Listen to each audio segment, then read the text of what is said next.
Doordash and Uber are using customers as pawns to punish workers. Don't fall for it. So why Seattle City Council should reject calls to repeal or weaken pay up policies protecting app-based workers. A mere 2 months after a series of new protections for certain app-based workers in Seattle took effect, corporations like Doordash and Uber Eats that had opposed them are trying to destroy them another way by charging new service fees in order to tank consumer demand and available work.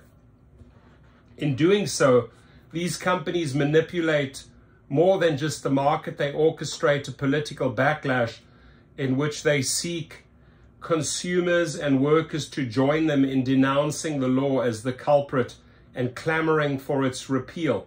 It's a tactic from a well-worn playbook. Don't fall for it. As Seattle City Council recently recognized in passing the minimum pay law, these corporations often pay app-based workers sub-minimum wages despite the promise of good wages, flexibility, and accessibility. Moreover, these digital labor platforms rely disproportionately on Black and Latin workers to provide the services they offer. Again, the City Council astutely recognized that such workers face unique barriers to economic security and disproportionately must accept low-wage, unsafe and insecure working conditions. Black and Latino workers are disproportionately deprived of core employee protections because the corporations treat them as independent contractors. The new policies did not require DoorDash, Uber Eats, or any other company to increase service fees instead of ensuring that their workers benefit. The Seattle City Council wisely sought to tackle and reverse these unfair and inequitable conditions. It declared that the city intends to address the inequities of app-based work by ensuring that such workers earn at least the city's minimum wage plus reasonable expenses, receive transparent information on job offers, and pay and exercise the flexibility promised by network companies. Policy changes take time to have impact, yet the City Council is already facing pressure from these corporations to reverse policies that they committed to just recently. That's because these corporations have launched one of their favorite strategies: use their control of the apps to bamboozle consumers, workers, and even elected officials into thinking that workplace protections are too costly and unworkable. In New York City, for example, after new pay standard for app-based delivery workers took effect, the companies wasted no time in restricting workers' access to their platforms and discouraging tips. Such tactics are designed to undermine support for the new protections.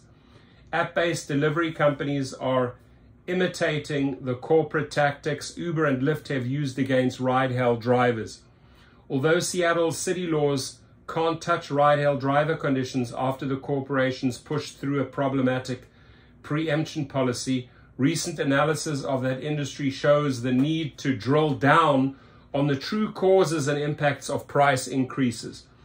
Uber and Lyft raised fares substantially more in Chicago, a city without a pay standard for app-based drivers, than in New York City, which enacted a relatively robust pay standard. If corporate claims that pay increases necessarily make rides prohibitively expensive were true, New Yorker riders would have seen the more drastic increases. Given these predictable tactics, perhaps it is no surprise that Seattle's app-based workers are still struggling at the mercy of corporate greed and gamemanship. They log on and make themselves available for work only to find there is suddenly little work to be had. It's easy to see why many would blame the new laws, but the new policies did not require DoorDash, Uber Eats, or any other company to increase service fee instead of ensuring that the workers benefit. The likely culprit isn't the new protections, and the City Council should not be fooled. Rather than caving to corporate demands that reduce pay for disproportionately Black and immigrant workers who can least afford it, the Council should demand data from the corporations to conduct rigorous, neutral research on its true impacts. For their part, the corporations that insist that new protections are the problem should be eager to turn over that data that will prove their case. But their one-sided and self-interest claims about what their own corporate-backed research shows, so they just conduct their own research, shows would be rejected. And without evidence, the council should not fall victim to this play. All eyes are on Seattle. Elected officials must be clear-eyed about what is happening and demand answers. Corporate sponsors policies that give the companies even more control will only undermine and exacerbate the race and income inequalities that the council sought to address. Rather, council members should look to the Minneapolis example and reject corporate efforts to scapegoat policies at the expense of the populations those policies were designed to protect and benefit. Stay the course. And if you can't step up in Seattle, kick them out, right? Kick them out. There's, again, 5 or 10 companies lining up to take over. Kick these companies out the city, right?